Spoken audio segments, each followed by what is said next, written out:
अस्सलामुअलैकुम वरहमतुल्लाहि वबरकातुह। अज़ीज़ तलबा व तालिबात, मैं आसिफ बाल सिंह आप तमाम का मेरे चैनल पर दिली खैर मकदम। प्यारे बच्चों, पिछली वीडियो में हमने SSLC बोर्ड की जानिब से जो मॉडल क्वेश्चन पेपर जारी किया गया था यानी नमूने सवाली पर्चा, उसको हम हल कर चुके हैं। आज उसी की बुनियाद पर और एक सवाली पर्चा बतौर मश्क हल करने जा रहे हैं और ये सवाली पर्चा यहाँ पर मारूज़ी सवालात पर मुबनी है यानी मल्टीपल चॉइस क्वेश्चंस पर मुबनी है और 40 नंबरात पर मुश्तमिल है। तो चलिए इस सवाली पर्चे को हल करते हुए हम इम्तिहान के लिए और बेहतर तौर पर तैयारी करेंगे। ठीक है, तो चलिए देखते हैं। यहाँ पर आप देख रहे हैं हिदायत। हर सवाल नामुकम्मल बयान के लिए 4 मुतबादिल जवाब दिए गए हैं। कितने? हर सवाल या नामुकम्मल बयान, जो सवाल है या फिर नामुकम्मल बयान है, उसके लिए यहाँ पर 4 मुतबादिल जवाब दिए गए हैं।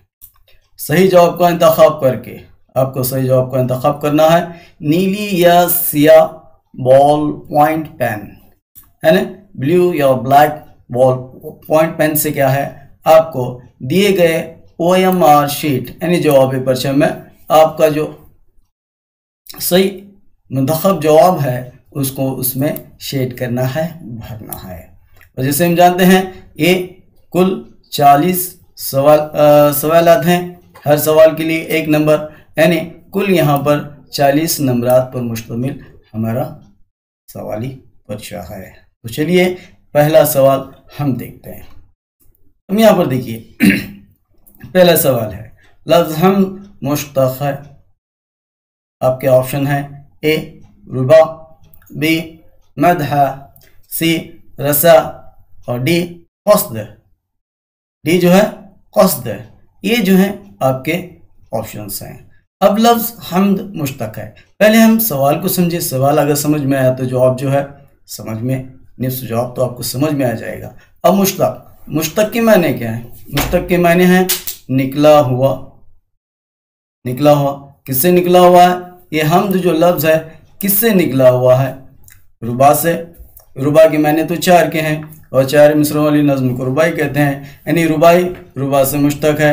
अब रसा को देखेंगे।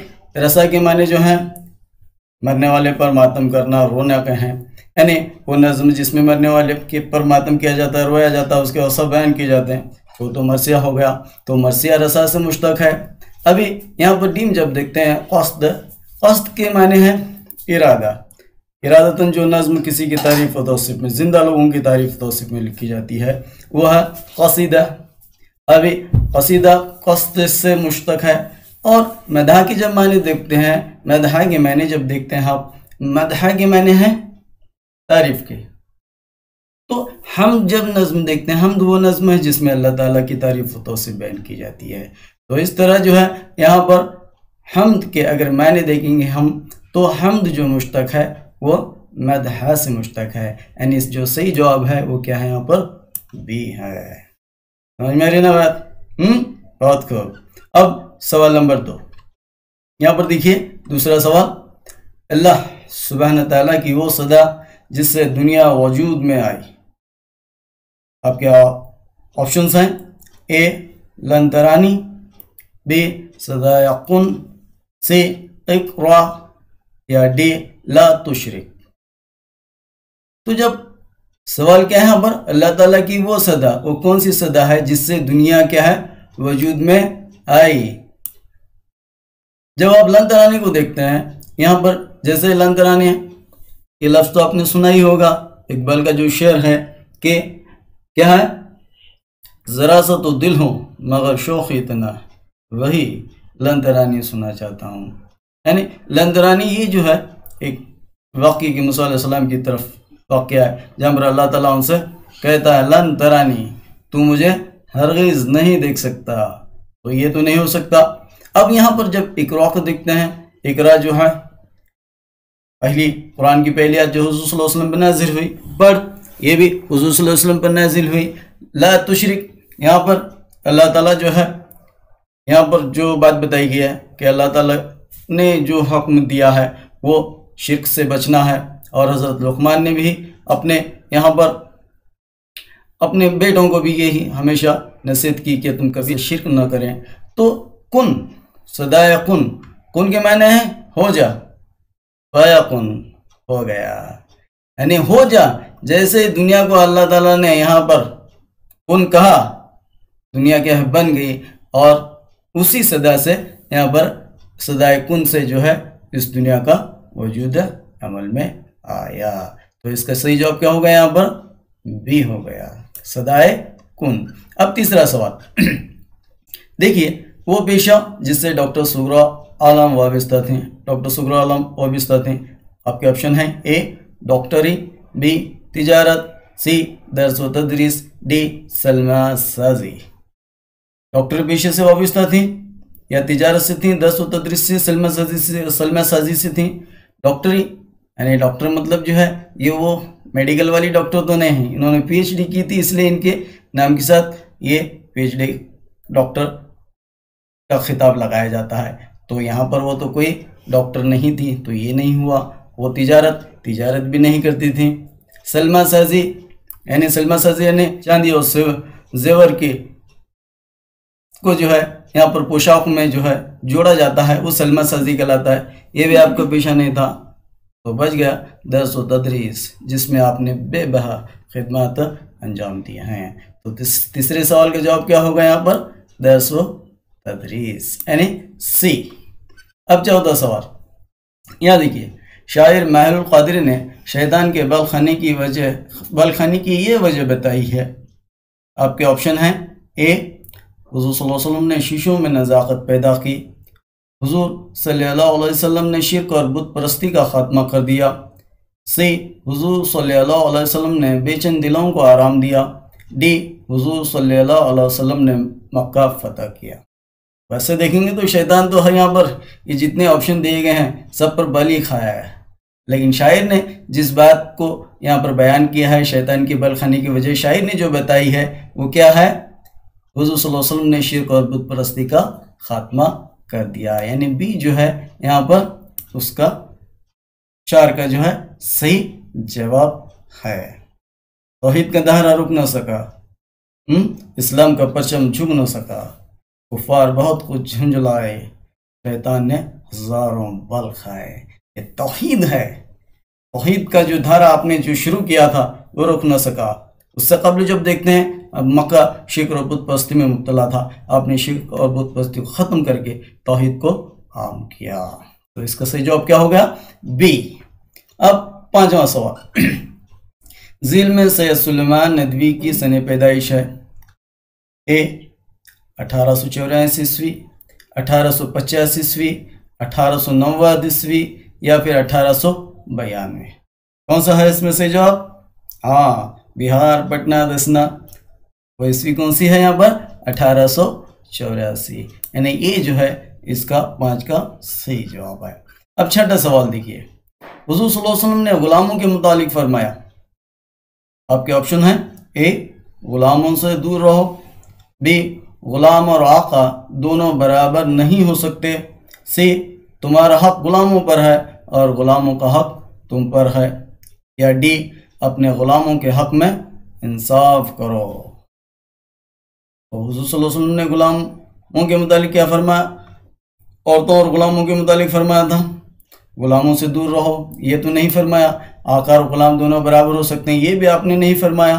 तुम्हारा हक गुलामों पर और गुलामों का हक तुम पर है, ये तो औरतों के मुतालिक फरमाया कि तुम्हारा हक औरतों पर है और औरतों का हक तुम पर है। तो इसका जो सही जवाब है वो है डी, यानी अपने गुलामों के हक में इंसाफ करो, जो तुम खाओ उनको खिलाओ, है ना। तो हुज़ूर सल्लल्लाहु अलैहि वसल्लम ने गुलामों के मुताबिक क्या फरमाया? अपने गुलामों के हक में इंसाफ करो। अब इसके बाद जो है 7वां सवाल देखिए, मदीना और जुल्हलीफा के दरमियान का फासला है। आपके ऑप्शन हैं ए 4 मील, बी 5 मील, सी 6 मील, डी 7 मील। मदीना आपने अपने हज के लिए जो हज्जतुल विदा है, यहाँ से मदीना से निकले और मदीना से निकलकर जुल्हलीफा पहुँचे, जहाँ पर आपने रात गुजारी। और मदीना जो जुल्हलीफा का जो फासला है किताब में हमारे जो 10वीं किताब में जो इसको दिया गया है इस फासले का, यानी मदीना से जुल्हुलैफा कितनी दूर पर वाक़िया है, यानी इसका फासला कितना है, तो उसका सही जवाब है क्या, सी 6 मील। कितने मील पर वाक़िया है, 6 मील पर वाक़िया है, यानी दोनों के दरमियान का फासला कितना है यहाँ पर, 6 मील का है। अब 8वां सवाल, महरुल क़ादरी ने नात के आखिरी शेर में अपने लिए सब कुछ जिसको करार दिया है। आपके ऑप्शन है, ए दुनिया, बी होठों की तबस्सुम, सी नाम मोहम्मद सल्लल्लाहु अलैहि, या डी आंखों के आंसू। तो जब आप इसका महरुल क़ादरी की नात का आखिरी शेर पढ़ते हैं, शेर क्या है, ए नाम मोहम्मद सल्लल्लाहु अलैहि, माहिर के लिए तो सब कुछ है। शेर से ही इस मिसरे से वाज़ा हो जाता है कि महरुल क़ादरी के लिए यहाँ पर दुनिया सब कुछ नहीं है, होठों की तबस्सुम सब कुछ नहीं है, आँखों के आंसू भी सब कुछ नहीं है, जबकि सब कुछ है वो नाम मोहम्मद सल्लल्लाहु अलैहि, जिसकी वजह से आपके होठों पर तबस्सुम भी आ गए और आँखों में आंसू भी आ गए। तो इसका सही जवाब क्या होगा यहाँ पर, सी नाम मोहम्मद सल्लल्लाहु अलैहि। अब 9वां सवाल, ये देखिए, वो शहर जिसके अदबी माहौल और मुशाहिरों की सोहबतों ने महरुल क़ादरी की शख्सियत में 4 चांद लगाए। आपके ऑप्शन है, ए दिल्ली, बी लखनऊ, सी हैदराबाद, या डी कोलकाता। अब इन चारों शहरों को देखते हैं। ये चारों शहर ऐसे हैं जहाँ पर अदबी और मुशायरे, अदबी जहाँ का माहौल अदबी है और यहाँ पर ये अपने मुशायरों के लिए भी पहचाने जाते हैं। जब महरुल क़ादरी को देखते हैं, यहाँ महरुल क़ादरी इन साहब को जब देखते हैं, इस अजीम शायर को जब देखते हैं, तो यहाँ पर आपने तलाश मौश के लिए किस शहर को इख्तियार किया, कहाँ गए, तो वो शहर कौन सा था, हैदराबाद। यानी हैदराबाद जहाँ पर गए, हैदराबाद तलाश मौश के लिए तो आप गए थे, लेकिन वहाँ के अदबी माहौल और मुशायरों की सोहबतों ने आपकी शख्सियत में 4 चांद लगा दिए। तो इसका सही जवाब क्या होगा यहाँ पर, हैदराबाद, सी हैदराबाद। 10वां सवाल देखिए, ज़रा गौर से, ज़रा यहाँ पर आपके लिए एक नयापन आएगा। उर्दू नेहरू की डैश की मादरी ज़बान थी। वालिदा 1, 2 अहलिया, 3 दादी, 4 नानी। 4 लोग जो यहाँ पर दिए गए हैं, किसकी यहाँ पर मादरी ज़बान थी, तो आपके ऑप्शन हैं, ये 1 और 2, यानी 1 वालिदा, 2 अहलिया, 1 और 2 वालिदा और अहलिया की, या फिर बी 2 और 3, 2 और 3 कौन है यहाँ पर, अहलिया और दादी हैं, क्या अहलिया और दादी की थी। सी 1 और 4, 1 वालिदा हैं, 4 नानी हैं, वालिदा और नानी की थी, या फिर डी चारों। जब आप मोहम्मद रफ़ी अंसारी का जो मज़मून जवाहरलाल नेहरू की उर्दू दोस्ती पढ़ते हैं, उन्होंने इब्तिदा में इस बात को वज़ा किया कि उर्दू नेहरू की वालिदा, अहलिया, दादी और नानी की क्या थी, मादरी ज़बान थी। ये जुमला उन्होंने वहाँ पर लिख दिया है। तो इस तरह हम कह सकते हैं कि यहाँ पर जो इसका सही जवाब है वो है डी चारों की क्या है यहाँ पर मादरी ज़बान थी। और ख़ुद नेहरू ने अहमदनगरी के असरी के दौरान जो है मौलाना अबुल कलाम आज़ाद से उर्दू का दर्स लिया था। अब 11वां सवाल देखिए, ज़िल में जवाहरलाल नेहरू से उर्दू अशआर की फरमाइश करने वाली कौन है। आपके ऑप्शन है, ए अहलिया कमला नेहरू, बी बेटी इंदिरा, सी वालिदा सौरूफ रानी नेहरू, या डी दादी जियो रानी। कौन आपसे उर्दू में यहाँ पर लिखने की, उर्दू में अशआर की फरमाइश करती थी, जिसका जिक्र आपने अहमदनगर की जेल में जब ख़त लिखते हैं, ख़त में जो है इसका जिक्र करते हैं, वो जिक्र किसे करते हैं यहाँ पर, अपनी बेटी इंदिरा गांधी को। इंदिरा गांधी जो है, जो उनकी बेटी थी, तो उनसे जो है वो हमेशा अपने वालिद से उर्दू के अशआर लिखने की फरमाइश करती थी, जिस पर आपने नज़्म तबाही और मिर्ज़ा गालिब के अशआर भी लिखकर भेजे थे। अब 12वां सवाल देखिए, मेरे नाम के तीनों अल्फाज जवाहर, लाल और नेहरू अरबी या फारसी से आए हैं। नेहरू के इस कह पर मिस्र के जमाल अब्दुल नासिर ने जवाब दिया। आपके ऑप्शन हैं ए, ये अल्फाज अरबी नहीं है खालिस फारसी हैं। बी, ये अल्फाज फारसी नहीं है खालिस अरबी हैं। सी, ये अल्फाज न फारसी के हैं न अरबी हैं। डी, ये अल्फाज न फारसी न अरबी के हैं खालिस हिंदी हैं। जब हम जवाहरलाल नेहरू को देखते हैं, जवाहरलाल नेहरू जो है अपने ये लाल का जो इमला है वो अलिफ से नहीं, इस तरह अलिफ से नहीं बल्कि ऐन से लिखते थे, इस तरह ऐन से। ऐन से जो है आप लाल का इमला लिखते थे, लाल, यानी अलिफ के बजाय ऐन से आप लिखते थे। और जब हम देखते हैं जफ़र फ़यामी के मजमून का जिक्र करते हुए मोहम्मद रफ़ी अंसारी वहाँ पर लिखते हैं कि ये मिस्र के जो जमाल अब्दुल नासिर ने जब दौरा हिंदुस्तान के दौरे पर आए थे, एक महफिल में जवाहरलाल नेहरू और उनकी मुलाकात हुई। उस वक्त आपने ये जुमला उनसे पूछा कि मेरे नाम के तीनों अल्फाज जो हैं जवाहरलाल और नेहरू अरबी या फारसी से आए हैं, तो उस वक्त उनका क्या जवाब था जमाल अब्दुल नासिर का? तो उनका जो जवाब था, ये अल्फाज फारसी नहीं खालिस अरबी हैं। क्या जवाब था? ये अल्फाज फारसी नहीं खालिस अरबी हैं। तो इसका सही जवाब क्या है यहाँ पर? बी है ना। ओके, तो आगे देखिए सवाल नंबर 13, ज़िल में साबिका की निशानदेही कीजिए। आपके ऑप्शन हैं ए, क़दामत पसंदी, बी, दौलतमंद, सी, गैर मामूली, डी, दस्तूर साज। साबिका, साबिका किसे कहते हैं? वो लफ्ज़ जो किसी लफ्ज़ के शुरू में आता है और उसमें नए मायने पैदा करता है।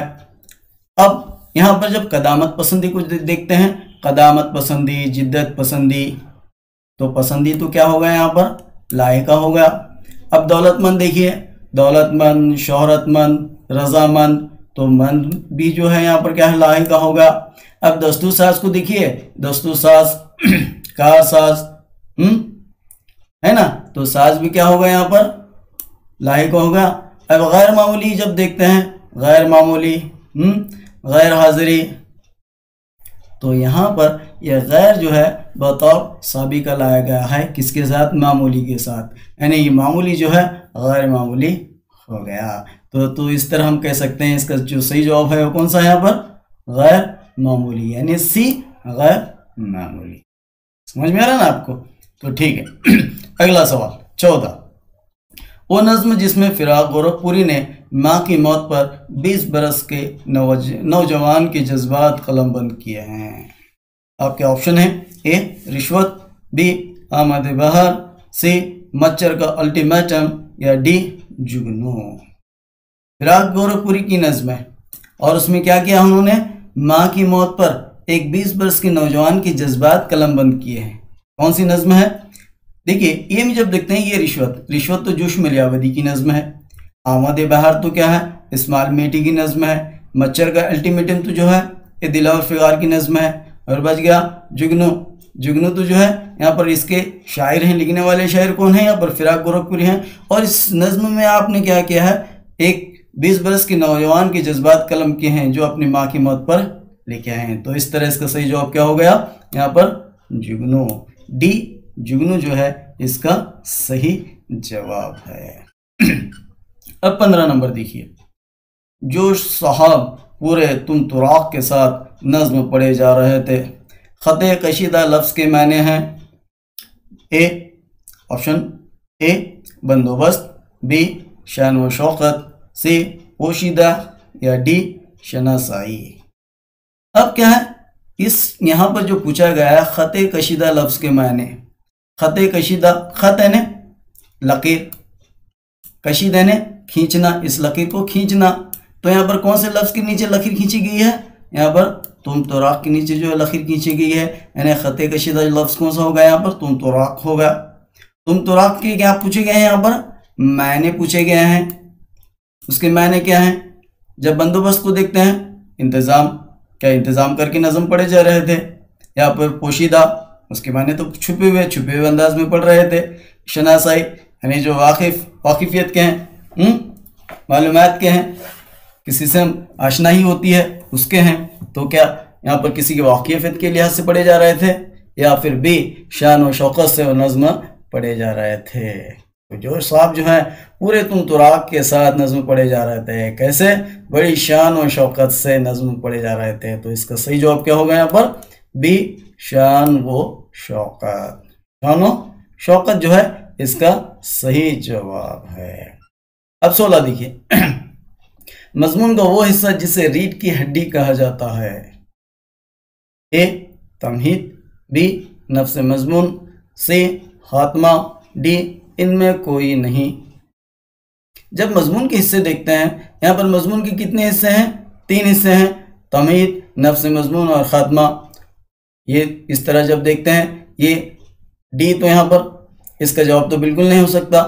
अब तमहीद किसे कहते हैं, जिसे मजमून की शुरुआत होती है कौल, फिक्रे, शेर से वगैरह, और ख़ात्मा में तो मजमून का लुब लुबाब पेश किया जाता है। और नफ्स मजमून एक ऐसा हिस्सा है जिसमें हम क्या करते हैं, मजमून के मुतालिक यहाँ पर मुस्तहकम, मजबूत और सिलसिलावार मालूमात पेश करते हैं। इसलिए इस हिस्से को क्या है, रीढ़, मजमून की रीढ़ की हड्डी कहा जाता है। तो इसका सही जवाब क्या होगा यहाँ पर, बी नफ्स मजमून, है ना। समझ में आ रही है ना बात। अब अगला सवाल 17, वो शेरी मजमुआ जिस पर फिराक गोरखपुरी को ज्ञानपीठ इनाम से नवाजा गया। आपके ऑप्शन हैं, ए रूह कायनात, बी रमज़ व कनायात, सी गुले नगमा, या डी रूप। कौन सा नगमा, कौन सा इसमें जो सही जवाब है, फिराक गोरखपुरी को ज्ञानपीठ इनाम से नवाजा गया। फिराक गोरखपुरी ये पहले शायर हैं उर्दू के जिन्हें ज्ञानपीठ इनाम से नवाजा गया। और वो कौन सा मजमुआ है जिस पर ये नवाजा गया, उसका सही जवाब है वो है गुले नगमा। गुले नगमा पर आपको यहाँ पर ज्ञानपीठ इनाम से नवाजा गया। इसलिए ज्ञानपीठ इनाम याफ्ता उर्दू के उद्बा और शरों में अगर वो कोई हैं तो वो कौन है, फिराक गोरखपुरी।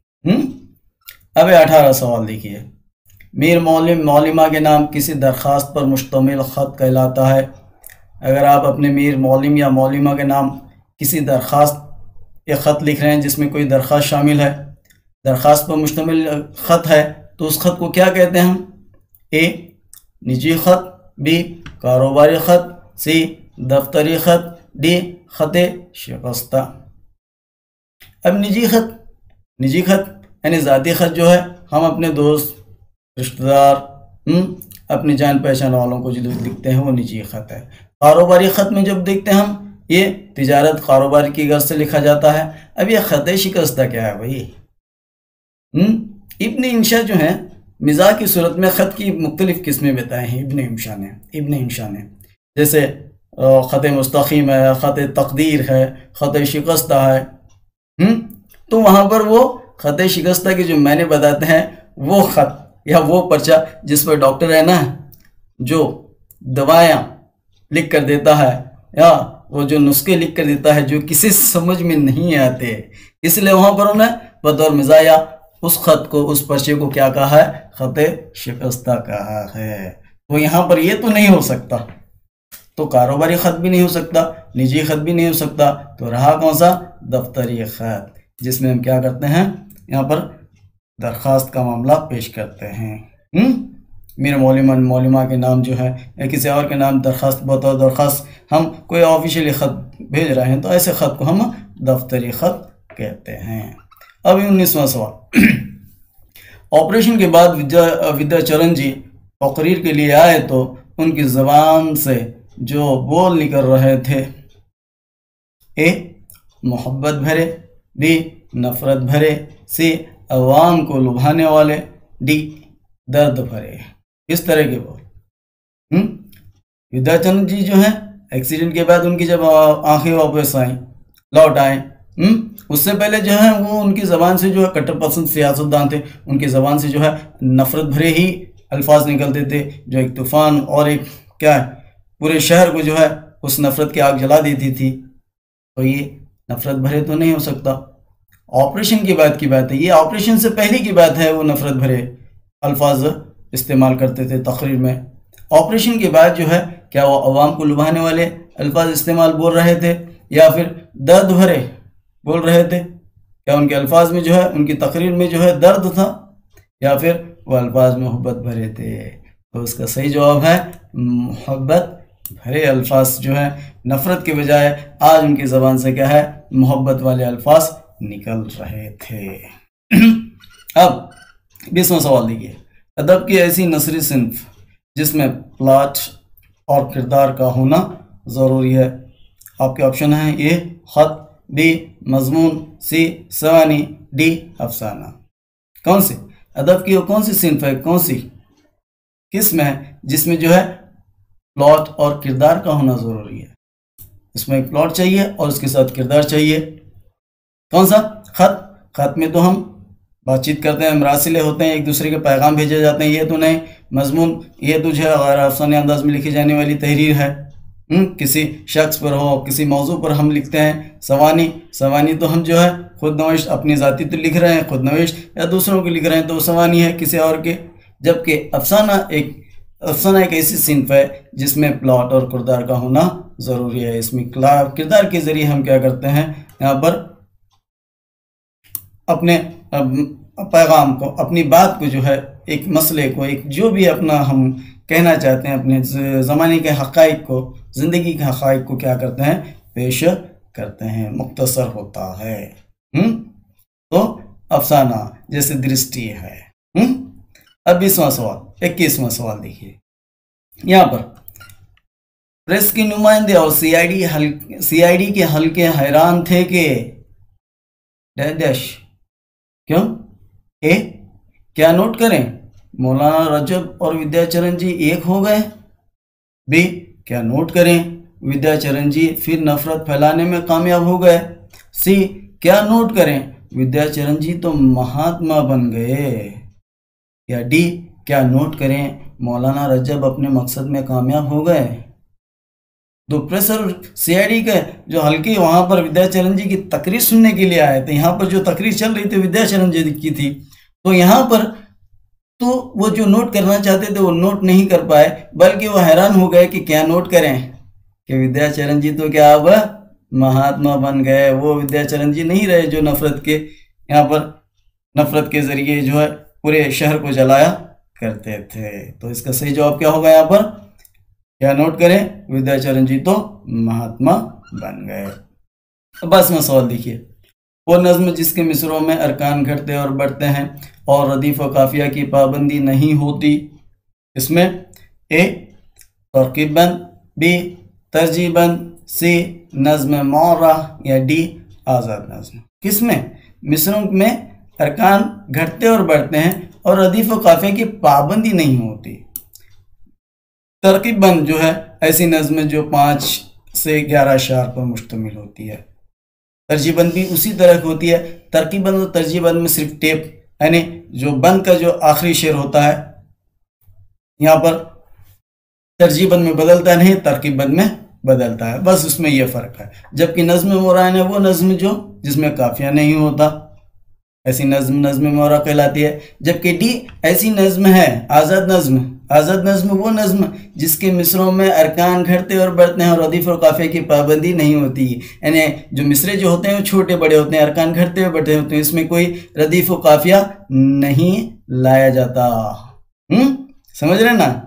तो उस नज़्म को हम क्या कहते हैं, आज़ाद नज़्म कहते हैं। तो इसका सही जवाब क्या हुआ, डी आज़ाद नज़्म। अब 23वां सवाल देखिए, ज़िल में उस शायर की निशानदेही कीजिए जिसे अल्फाज का बादशाह कहा जाता है। आपके ऑप्शन है ए शौक़ दवाई, बी फ़िराक़ गोरखपुरी, सी अल्लामा इकबाल, डी मीर आनिस। कौन है शेर में ऐसा कौन सा शायर है जिसे अल्फाज का बादशाह कहते हैं? अल्फाज का बादशाह। शौक़ दवाई तो ये तो नेचुरल शायर हैं, फ़िराक़ गोरखपुरी तो ज्ञान पीटी नाम याफ्ता शायर हैं, अल्लामा इकबाल तो शायर मशरिक़ हैं, और बचे हमारे मीर अनीस साहब जो मरसिया के भी शहंशाह कहलाते हैं और अल्फाज के बादशाह भी कहलाते हैं। तो इसका सही जवाब क्या होगा यहाँ पर, डी मीर आनीस। समझ रहे हैं? अब 24वां सवाल देखिए, ज़िल में मुबारक शाह खिलजी की फरमाइश पर तख्लीक करदा अमीर खुसरो की मसनवी है। ये जो मुबारक शाह हैं इन्होंने अमीर खुसरो साहब से फरमाइश की मसनवी लिखी है, तो वो कौन सी मसनवी है? आपके ऑप्शन है ए लैला मजनू, बी निह सिपर, सी आईना सिकंदरी और डी हश्त बिहिश्त। ये कौन सी मसनवी है जिस पर मुबारक शाह खिलजी ने उनको एक हाथी के वजन के बराबर इनाम देने का भी वादा किया था? जब आप यहाँ पर ए में लैला मजनू देखते हैं या आईना सिकंदरी देखते हैं, ये दोनों मसनवियाँ ऐसी हैं जिसमें अमीर खुसरो ने अपने बेटों को क्या है नसीहत की है, जबकि हश्त बिहिश्त ये ऐसी मसनवी है जिसमें अपनी बेटी को पाक दामन बाइफत रहने की क्या है ताकीद की है। तो बच गई नहीं सिपर। तो बी जो है इसका सही जवाब है। ये वो मसनवी है जो मुबारक शाह के खिलजी पर यहाँ पर अमीर खुसरो ने लिखी। वो इनाम हाथी के बराबर, हाथी के वजन के बराबर का इनाम मिला ना मिला वो तो आप भी किताब में पढ़े होंगे, है ना। वो अमीर खुसरो जानते हैं या मुबारक शाह खिलजी जानते हैं या फिर अल्लाह ही जानता है, हम तो नहीं जानते। अब 25वां सवाल, अमीर खुसरो के पीर और मुर्शद जिनके हाथों उन्होंने बैअत की। आपके ऑप्शन है ए ख्वाजा हज़रत ख्वाजा बंदा नवाज रहमतुल्लाह अलैह, बी हज़रत ख्वाजा सैयद मैनुद्दीन चिश्ती रहमतुल्लाह अलैह, सी हज़रत निज़ामुद्दीन औलिया रहमतुल्लाह अलैह, या डी हज़रत कुतुबुद्दीन बख्तियार काकी रहमतुल्लाह अलैह। अमीर खुसरो के पीर मुर्शद, उनके पीर कौन थे, उनके मुर्शद कौन थे? वो सूफी, वो वली सिफत शख्सियत कौन थी जिसके हाथों जो है यहाँ पर अमीर खुसरो ने बेअत की। बेअत किसे कहते हैं कि यहाँ पर कोई शख्स किसी सूफी या एक रहनुमा को जो है रहनुमा के हाथों जो है बैत करता है, कसम उठाता है, अहद खाता है कि उनके वो बताए हुए रास्तों पर चलेगा, तो उसे बेअत कहते हैं। तो यहाँ पर अमीर खुसरो किसको यहाँ पर अपना पीर मुर्शिद मानते थे जिनके हाथों उन्होंने बेअत की? वो हैं हज़रत निज़ामुद्दीन औलिया रहमतुल्लाह अलैह। ख्वाजा बंदा नवाज साहब तो इनका ताल्लुक़ गुलबर्गा से है और ख्वाजा मैनुद्दीन चिश्ती साहब का ताल्लुक़ तो अजमेर से है। ख्वाजा कुतुबुद्दीन बख्तियार काकी का साहब तो दिल्ली के पास एक और जगह से है। तो यहाँ पर जो दिल्ली से है, अमीर खुसरो भी दिल्ली में रहते थे और ख्वाजा निज़ामुद्दीन औलिया भी क्या हैं दिल्ली में रहते थे, और आप जो हैं अमीर खुसरो के क्या हैं पीर मुर्शिद हैं जिस पर उन्होंने बेअत की है। ठीक है, समझ में आ रही ना बात। अब सवाल नंबर 26, अमीर खुसरो अपने आप को कहा करते थे, क्या कहा करते थे? और आपके ऑप्शन है ये हिंदवी, बी हिंदुस्तानी मुसलमान, सी हिंदुस्तानी दरवेश, या डी हिंदुस्तानी तुर्क। अभी हिंदवी इसको देखते हैं। हिंदवी ये तो जो है एक हमारे उर्दू की एक पहली उर्दू के जितने नाम हैं जैसे रेख्ता वगैरह, हिंदवी भी एक नाम है। आप क्या आप अपने आप को हिंदुस्तानी मुसलमान कहते थे या फिर हिंदुस्तानी दरवेश कहते थे या हिंदुस्तानी तुर्क कहते थे? जब अमीर खुसरो के वालिद को देखते हैं, अमीर खुसरो के वालिद का ताल्लुक किससे था? तुर्क से था। तुर्क के कबीला हज़ारा से था, यानी तुर्क के थे। तो वालिद जो हैं तुर्क के हैं, लेकिन अमीर खुसरो जो है यहाँ पर जिस तहजीब में उनकी शख्सियत परवान चढ़ी वो हिंदुस्तानी थी, इसलिए अमीर खुसरो जो है यहाँ पर अपने आप को क्या है हिंदुस्तानी तुर्क कहते हैं। समझ में आ रही ना बात। अब अगला सवाल 27, ज़रा यहाँ पर गौर कीजिए आप। मिर्ज़ा गालिब के शाही खिताबात हैं, शाही खिताबात, खिताबात और लफ्ज़ में फ़र्क होता है ना। आपके यहाँ पर जो दिए गए हैं, एक नजमुद्दौला, 2 दबीरुल मुल्क, 3 मिर्ज़ा नौशा, या 4 असदुल्ला। और आपके ऑप्शन हैं ए 1 और 2, यानी एक कौन सा है नजमुद्दौला और 2 दबीरुल मुल्क ये हैं, या फिर बी 2 और 4, 2 क्या है दबीरुल मुल्क और 4 असदुल्ला, क्या ये हैं? सी 1 और 4 एक नजमुद्दौला या असदुल्ला हैं, या डी चारों आपके शाही खिताबात हैं? तो ज़रा गौर करने से पता चलता है असदुल्ला तो आपका नाम था, मिर्ज़ा नौशा तो आपका लक़ब था, और बच गए 2, यानी नजमुद्दौला और दबीरुल मुल्क जो बहादुर शाह जफर की जानिब से आपको ये शाही खिताबात दिए गए। तो इसका सही जवाब क्या हुआ? 1 और 2, और 1 और 2 कहाँ है? यहाँ पर ए में है। तो इसका ऑप्शन ए में जो है इसका यहाँ पर क्या होगा? सही जवाब हो गया। समझ में आया ना बात? हाँ, अब 28वां सवाल देखिए जरा गौर से। असगर गोंडवी रिसाला डैश के एडिटर रहे, मुदीर रहे। कौन सा रिसाला? ए आजकल, बी फारान, सी हिंदुस्तान, डी कलीम। ये चारों रिसालों में आप किस रिसाले के एडिटर थे, मुदीर थे? आजकल को जब देखते हैं इसके मुदीर तो हमारे जोश मलियावादी साहब हैं। फारान ये तो हमारे नातिया शायर महरुल कादरी हैं जो फारान के एडिटर थे, हाँ मुदीर थे। और कलीम ये भी जो है जोश मलियावादी का ही रिसाला है। और हाँ हिंदुस्तान तो इस रिसाले के आप क्या हैं? असगर गोंडवी एडिटर रहे। इसका जवाब क्या हो गया? सी हिंदुस्तान। अब 29वां सवाल देखिए। वो शायर जिसे नज़्म ज़ब्त और वक्त की पाबंदी न रखने के पादाश में रेडियो की मुलाजिमत से हाथ धोना पड़ा। आपके ऑप्शन हैं ए फिराक गोरखपुरी, बी मजरू सुल्तानपुरी, सी हमीद अलमास, या डी असरारुल हक मजाज। कौन है इसमें? अब ज़रा गौर करें कि रेडियो की मुलाजिमत करने वाले इसमें शायर कौन से हैं? हाँ, और साथ ही साथ वक्त की पाबंदी जो कभी वक्त की पाबंदी नहीं कर सके और कहीं पर एक जगह जो है मुस्तकिल तौर पर वो काम ना कर सके। शराब उनकी क्या थी? कमज़ोरी थी। फिराक गोरखपुरी ये भी नहीं है, सुल्तान मजरू सुल्तानपुरी भी नहीं, हमीद अलमास भी नहीं। तो इसका सही जवाब है डी इसरारुल हक मजाज। समझ में आ रही ना बात? तो मजाज जो है यहाँ पर वो शायर हैं जिनको क्या है यहाँ पर नज़्म ज़ब्त और वक्त की पाबंदी न रखने की पैदाइश में उसकी वजह से क्या है यहाँ पर रेडियो की मुलाजिमत से हाथ धोना पड़ा। अब 30वां सवाल देखिए। दो बेती इस सिंफ सुकून को कहते हैं? ए क़िता, बी रुबाई, सी मरसिया, या डी गज़ल। दो बेती, हाँ दो बेती किसे कहते हैं? बैत।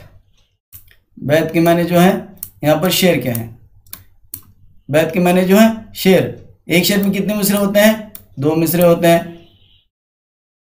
और फिर 2 शेर यहाँ पर जब देखते हैं 2 शेरों में 4 मिसरे होते हैं, यानी यहाँ पर एक शेर हो गया, एक शेर हो गया, यानी 4 मिसरों वाली जो नज्म होती है वो 2 शेरों पर मुश्तमिल होती है।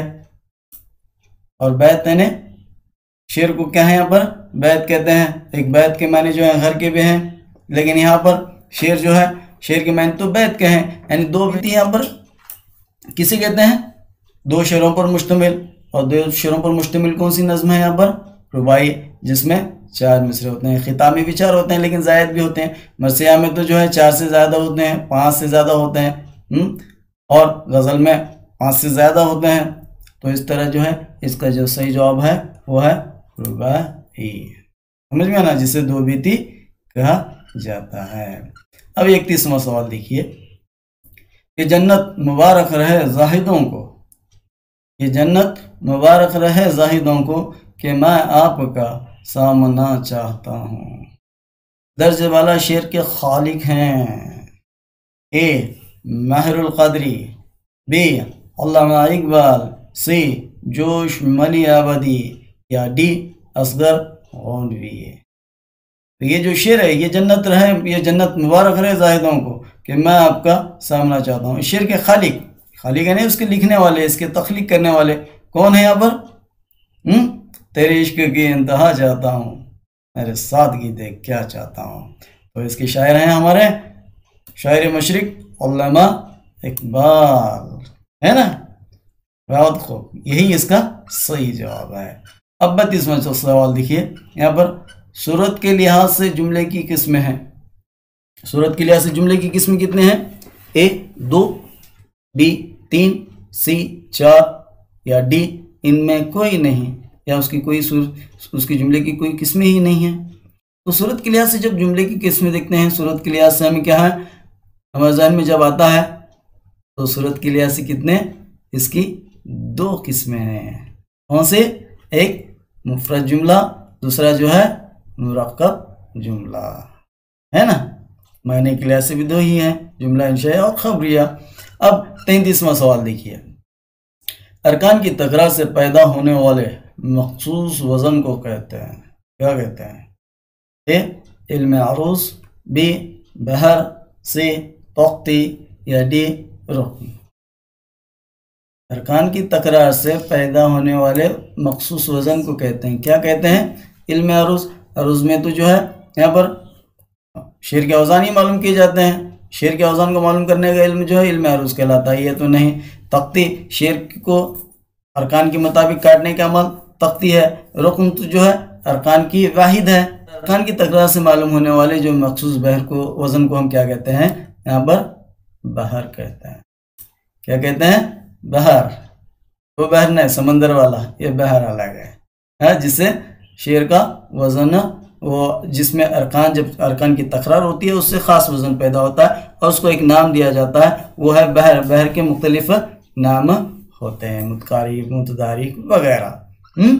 अब 34वां सवाल देखिए, बच हुस्न तय्युन से ज़ाहिर हो के बातिन हो, हक़ायत नज़र की है वो फ़िक्र का जिंदा है। शेर में मुस्तमिल सनद की निशानदेही कीजिए। ए सनत तकरार, बी सनत तजनीस, सी सनत तलमी या डी सनत तज़ाद। क्या यहाँ पर एक शेर दिया है और शेर में मुस्तमिल सनद, ये सनद कौन सी इस्तेमाल की गई है? हाँ, कौन सी सनद इसमें इस्तेमाल की गई है? जब भी सनद पर सवाल पूछा जाता है तो आपको क्या है, शेर में मुस्तमिल इस्तेमाल किए गए अल्फाज को यहाँ पर क्या है, अल्फाज पर गौर करना है कि उसमें किस तरह के अल्फाज लाए गए हैं। क्या अल्फाज की तकरार हो रही है, अल्फाज को दोहराया जा रहा है, या फिर मुतज़ाद अल्फाज लाए जा रहे हैं, या कोई ऐसा लफ्ज़ लाया जा रहा है जो किसी वाक़ई की तरफ इशारा कर रहा है। तो इन अल्फाज पर गौर करेंगे तो हमें उस सनद को आसानी से पहचान सकते हैं। अब जब इस शेर को हम बगौर पढ़ते हैं, बच हुस्न तय्युन से ज़ाहिर हो के बातिन हो, यहाँ पर जब इस मिसरे में देखते हैं ज़ाहिर और बातिन, ये दो ऐसे लफ्ज़ हैं जो एक दूसरे की ज़िद को ज़ाहिर करते हैं। हाँ, यानी एक दूसरे के मुतज़ाद हैं, एक दूसरे की ज़िद में लाए गए हैं।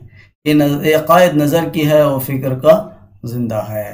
तो इस तरह यहाँ पर इन दो अल्फाज के अलावा हमें किसी लफ्ज़ की तकरार भी नज़र नहीं आ रही है, कोई ऐसा लफ्ज़ भी नज़र नहीं है जो किसी वाक़ई की तरफ इशारा कर रहा है। तो इस तरह इसका जो सही जवाब है वो है सनत तज़ाद। सनत तज़ाद किसे कहते हैं? जिसमें मुतज़ाद अल्फाज लाए जाएँ। शेर में मुतज़ाद अल्फाज का लाना सनत तज़ाद कहलाता है। तो यहाँ पर ज़ाहिर और बातिन दोनों एक दूसरे के क्या हैं? मुतज़ाद हैं, इसलिए इसका जो सही जवाब है वो डी सनत तज़ाद। अब 35वां सवाल देखिए, वाहिद और जमा के लिहाज से गैर मुतालिक लफ्ज़ है।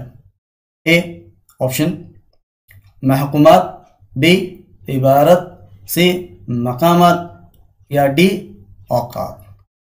सवाल क्या पूछा गया है? वाहिद और जमा के लिहाज से। इसमें जो ऑप्शन दिए गए हैं उसमें 4 में 3 ऐसे अल्फाज होंगे जो जमा होंगे या फिर वाहिद होंगे। अगर 3 जमा है तो 1 वाहिद होगा, अगर 3 वाहिद होंगे तो 1 जमा होगा। तो वाहिद और जमा के लिहाज से गैर मुतालिक, ताल्लुक जिससे ताल्लुक नहीं रखता, वो कौन सा लफ्ज़ है? ये को जब देखते हैं महकुमात, महकुमात जो है ये महकमा की जमा है। मकामात को देखेंगे ये मकाम की जमा है। औकात को जब देखते हैं ये वक्त की जमा है। अरहा इबारत ये किसकी जमा है? ये किसी की जमा नहीं, जबकि इसकी जमा जो है इबारतें हैं। तो यहाँ पर महकमात, मकामात और औकात जो है बहुत और जमा लाए गए हैं और ये इबारत जो है इनसे ताल्लुक़ नहीं रखता, यानी गैर मुतालिक लफ्ज़ है, यानी वाहिद है। तो इसका सही जवाब क्या हो गया? बी इबारत, है ना। हाँ, इन बातों को आप गौर से, या आप इसको गौर से सुनते रहें और याद रखें। अब सवाल नंबर 36 देखिए, मुहावरा तुर्की ब तुर्की जवाब देना के मायने हैं। ये जो मुहावरा इस्तेमाल हुआ है तुर्की ब तुर्की जवाब देना, इसके मायने क्या हैं? आपके ऑप्शन है ए जैसा कहे वैसे जवाब देना, बी तंज करना, सी इल्ज़ाम लगाना, या फिर डी तुर्की ज़बान में जवाब देना। तुर्की ज़बान में जवाब देना। इसका जो सही जवाब कौन सा है? यहाँ पर तुर्की ब तुर्की यानी जैसे कहे वैसे जवाब देना जो है इसका सही जवाब है। तुर्की ज़बान में जवाब देना इसका सही जवाब नहीं है। तंज करना, इल्ज़ाम लगाना भी क्या है? इसका सही जवाब नहीं है। अब अगला सवाल देखिए 37वां। ज़िल में मुरक्कब जुमले की मिसाल है। आपके ऑप्शन हैं, ए उर्दू शीरी ज़बान है, बी प्रिंसिपल ने सारी ज़िंदगी तारीख पढ़ी और पढ़ाई थी, सी नदियाँ ज़मीन को सैराब करती हैं, या डी नासिर घूम घाम कर आया। तो कौन सा? जब भी मुरक्कब जुमला आता है, मुरक्कब जुमले में क्या है? यहाँ पर दो जुमले होते हैं। कितने? दो जुमले जो हरफ अता वाव से मिलाए जाते हैं। अब इस जुमले इन ऑप्शन पर गौर करते हैं तो हमें दो जुमलों पर मुश्तमिल जुमला कौन सा नजर आता है? उर्दू शीरी ज़बान है। ये तो दो, इसमें तो दो जुमले नहीं हैं, सिर्फ एक ही जुमला है। प्रिंसिपल ने सारी ज़िंदगी तारीख पढ़ी और पढ़ाई थी। जब इस जुमले पर गौर करते हैं, यहाँ पर प्रिंसिपल ने सारी ज़िंदगी तारीख पढ़ी एक जुमला है और दरमियान में हरफ तब लाया गया है। दूसरा जुमला कौन सा है? पढ़ाई थी। तो इस तरह यहाँ पर इसका सही जवाब क्या हो गया? बी प्रिंसिपल ने सारी ज़िंदगी तारीख पढ़ी और पढ़ाई थी। अब सवाल नंबर 38 देखिए।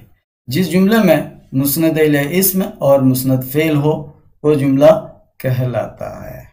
आपके ऑप्शन है, ए जुमला इस्मिया, बी जुमला फेलिया, सी जुमला इंशाइया, या फिर डी जुमला खबरिया। जैसे पिछली वीडियो में मैंने बताया था कि अगर जुमले में मुस्नद इले और मुस्नद ये दोनों अगर इस्म हो, दोनों इस्म हो तो क्या होगा? वो हमेशा जुमला इस्मिया होगा। लेकिन यहाँ क्या पूछा है? जुमले मुस्नद इले इस्म और मुस्नद फेल हो। तो यहाँ पर मुस्नद इले इस्म और फेल आते हैं, यानी मुस्नद इले इस्म और मुस्नद फेल होता है। अगर इस्म और इस्म हो तो वो जुमला इस्मिया होगा। अगर इस्म और फेल हो यानी मुस्नद इले इस्म और मुस्नद फेल हो तो जुमला हमेशा क्या होता है? जुमला फेलिया होता है। जबकि जुमला इंशा में कहने वाले ख्याल जज्बे का असर होता है। जुमला खबरिया में किसी खबर को वाज़ा किया जाता है जिससे किसी खबर का यहाँ पर इज़हार होता है। तो यहाँ पर इसका सही जवाब क्या होगा? बी जुमला फेलिया। अब अगला सवाल देखिए। गो कहने का अंदाज अच्छा है मगर आवाज भूंडी है। कवायद के एतबार से ये जुमला है, ए वसली, बी तरदीदी, सी इस्तदराकी, या डी सबबी। जब इस जुमले पर गौर करते हैं तो यहाँ पर क्या है? दो जुमले लाए गए हैं। क्या है? यहाँ पर दो जुमले लाए गए हैं। क्या पहला जुमला है गो कहने का अंदाज क्या है? अच्छा है। गो कहने का अंदाज अच्छा है मगर आवाज भूंडी है। क्या है? आवाज भूंडी है। भूंडी कहने का अंदाज अच्छा है मगर आवाज भूंडी है। जब इस जुमले पर हम गौर करते हैं, वसली तो जो है दो जुमले होते हैं, हरफत वसल जो मिलते हैं, दोनों जुमले आपस में मसावी होते हैं। हाँ, तरदीदी जिसमें एक जुज दूसरे जुज के ज़िद होता है, दरमियान में हरफ तरदीद वरना लाया जाता है। इस्तिदा के जुमले में यहाँ पर दो बातें कही जाते हैं। दूसरा जुमला उसे महदूद करता है, उसकी वसत बयान करता है। जबकि सबबी जब देखते हैं, सबबी उस जुमले को कहते हैं जिसमें एक जुज में दूसरे जुज के सबब कोई वजह या नतीजे का जिक्र किया गया हो। गो कहने का अंदाज अच्छा है मगर आवाज़ भूंडी है। अंदाज तो अच्छा है मगर क्या है? आवाज़ भूंडी है। ये दूसरे जुज के सबब क्या है? यहाँ पर वजह या नतीजा हमें मालूम हो रहा है कि अंदाज के साथ आवाज़ भी अच्छी होनी चाहिए। तो इस तरह इसका सही जवाब है जुमला सबबी। समझ में आ रहे ना? अब आखिरी सवाल नंबर 40 वो है फरिश्ता के माने में इस्तेमाल होने वाले लफ्ज़ की निशानदेही कीजिए। फरिश्ता, इसके फरिश्ते के माने में जो है जो लफ्ज़ इस्तेमाल होने वाला है उसकी निशानदेही कीजिए। कौन सा? आपके ऑप्शन है, ये मुल्क, बी मलक, सी मलिक, या डी मिल्क। अभी जब इन ऑप्शन को देखते हैं, यहाँ पर पहला जो है मुल्क, मुल्क किसे कहते हैं? देश। देश, वतन को क्या है यहाँ पर? मुल्क कहा जाता है। देश या वतन को मुल्क कहते हैं। जबकि यहाँ पर मलिक, मलिक यानी बादशाह, हाँ, शोएब मलिक, सुने ना, मलिक की माने जो है बादशाह के हैं। अब मिल्क, मिल्क के माने तो यहाँ पर जायदाद के हैं। किसके हैं? जायदाद। और जब मल्क देखते हैं, मल्क के माने हैं फरिश्ता। तो इसका सही जवाब क्या हो गया? बी, मल्क। हाँ, मल्क जो है फरिश्ते के माने में इस्तेमाल होने वाला सही लफ्ज है। समझ में आ रही ना बात?